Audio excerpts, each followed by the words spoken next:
नमस्कार, आप देख रहे हैं न्यूज 24। आपके साथ मैं हूं रवि ठाकुर। शुरुआत करते हैं इस वक्त की बड़ी खबर से। थोड़ी देर में कांग्रेस चुनाव समिति की बैठक होगी। बैठक में राजस्थान विधानसभा चुनावों पर मंथन होगा। उम्मीदवारों के चयन की गाइडलाइन भी तय होगी। बैठक में चुनावी अभियान की रणनीति पर चर्चा होगी। बैठक में सीएम गहलोत के साथ सचिन पायलट भी मौजूद रहेंगे। तो इस साल राजस्थान में विधानसभा चुनाव है और विधानसभा चुनाव की तैयारियों को लेकर कांग्रेस में मंथन शुरू हो गया है। चलिए इस खबर पे और ज्यादा अपडेट के लिए सीधा रुक करते हैं मेरे सहयोगी केजे श्रीवास्तव का। श्रीवास्तव, जरा बताएं इस मीटिंग को लेकर क्या अपडेट्स आपके पास आई हैं?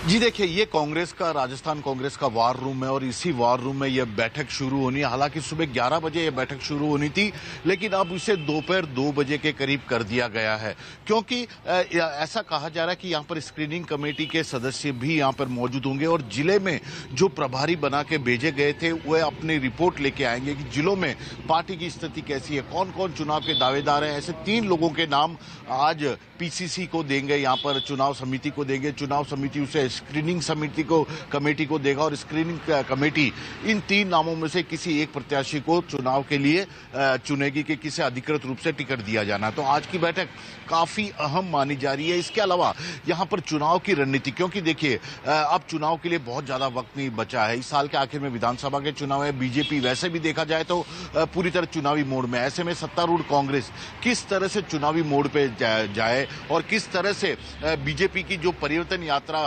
सितंबर के पहले हफ्ते से शुरू हो रही है उसका करारा जवाब दिया जाए। किस तरह अशोक गहलोत सरकार की योजनाओं को जनता के बीच बेहतर तरीके से ले जाया जाए, उसका फीडबैक क्या मिल रहा है। इस तरह की तमाम बातों को आज इस चुनाव समिति की बैठक में डिस्कस किया जाएगा। यानी कि एक रोड मैप तैयार कर दिया जाएगा पार्टी हाईकमान को भी और जो जिले के कार्यकर्ता हैं, नेता हैं, उन्हें भी, कि क्या अब आपको चुनाव के लिए किस तरह से आगे काम करना है। लेकिन अहम है चुनाव स्क्रीनिंग कमेटी के सदस्यों का यहां आना, और क्योंकि उनके पास आज 3 नामों की सूची जारी कर दी जाएगी। कांग्रेस ने पहले ही कह दिया है कि इस बार वह चुनाव के 2 महीने पहले प्रत्याशियों की अधिकृत सूची जारी कर देगी। तो अपने आप में बहुत अहम मानी जा रही है इस बैठक को।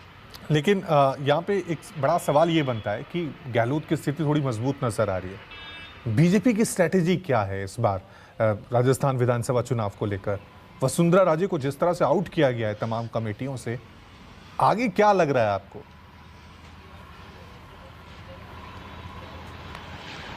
जी देखिए, वसुंधरा, ऐसे उम्मीद की जा रही थी कि बीजेपी जब चुनाव मैनेजमेंट कमेटी और यहाँ पर जो घोषणा पत्र मैनिफेस्टो कमेटी का ऐलान करेगी तो उसमें कहीं ना कहीं वसुंधरा राजे की भूमिका तय की जाएगी कि चुनाव में उन्हें किस तरह से पार्टी उपयोग में लाना चाहती है। इन दोनों ही कमेटी में उनका नाम नहीं था। इसके अलावा उन्हें चुनाव में इस बार मुख्यमंत्री पद का चेहरा भी नहीं बनाने का बीजेपी ने फैसला किया। इसके बाद एक बात साफ हो गई, न तो वसुंधरा राजे के चेहरे पर और न ही 2 बार की मुख्यमंत्री के तौर पर उन्होंने जो काम किया उन योजनाओं के आधार पर बीजेपी चुनाव मैदान में उतरेगी।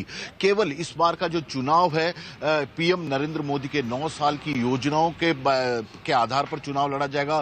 पीएम मोदी के चेहरे पर बीजेपी चुनाव मैदान में उतरेगी। वहीं राजस्थान में कांग्रेस अशोक गहलोत सरकार के पिछले 4.25 साल के कार्यकाल को जिस तरह की योजनाएं बनाई गई है उनके आधार पर चुनाव मैदान में उतरेंगे। इसके अलावा भारत जोड़ो यात्रा जैसे कई विषय के मुद्दे पर भी यहाँ पर चुनाव मैदान में कांग्रेस उन्हें जनता के बीच में लेके जाएगी। तो चुनाव इस बार मोदी वर्सेस अशोक गहलोत सरकार की योजनाओं के बीच में ही होता नजर आ रहा है, क्योंकि बाकी सभी मुद्दे जरूर चुनाव में उठेंगे, लेकिन इन मुद्दों को हावी रहने की काफी संभावना है कि कौन किसने जनता के लिए किस तरह के बड़ी योजनाएं बनाई, कितना लाभ जनता को उससे मिला।